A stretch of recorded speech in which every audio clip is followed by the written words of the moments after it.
mayoral candidate.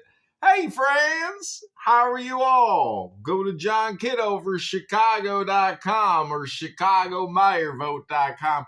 I'm just reading a book, meditating on peace and joy. I wanted to share a little something from my heart to yours. Go to ChicagoMayorVote.com or JohnKidoverChicago.com.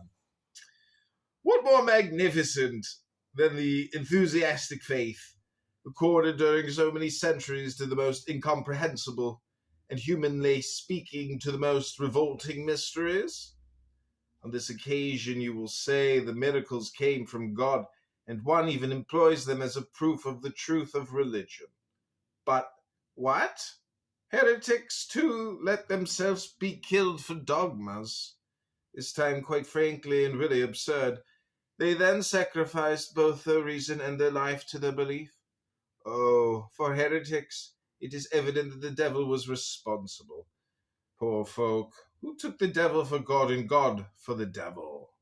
Why have they not been undeceived by making them recognize the true God by the charity, the knowledge, the justice, and above all, by the mercy of his ministers, the necromancers, who caused the devil to appear after a fatiguing and almost impossible series of the most revolting avocations, are only children by the side of that Saint Anthony of the legend who drew them from hell by thousands and dragged them everywhere after him like Orpheus, who attracted to him oaks, rocks, and the most savage animals.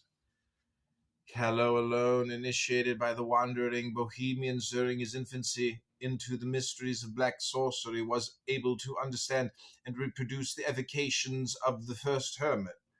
And do you think that in retracing those frightful dreams of maceration and fasting, the makers of legends have invented? No, they have remained far below the truth. The cloisters, in fact, have always been peopled with nameless spectres, and the walls have palpitated with shadows and infernal larvae.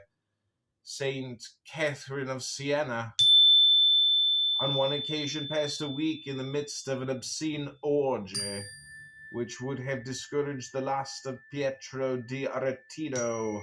Saint Teresa felt herself carried away, living into hell, and there suffered between walls which ever closed upon her, tortures which only hysterical women will be able to understand. All that, one will say, happened in the imagination of the sufferers. But where then would you expect facts of a supernatural order to take place?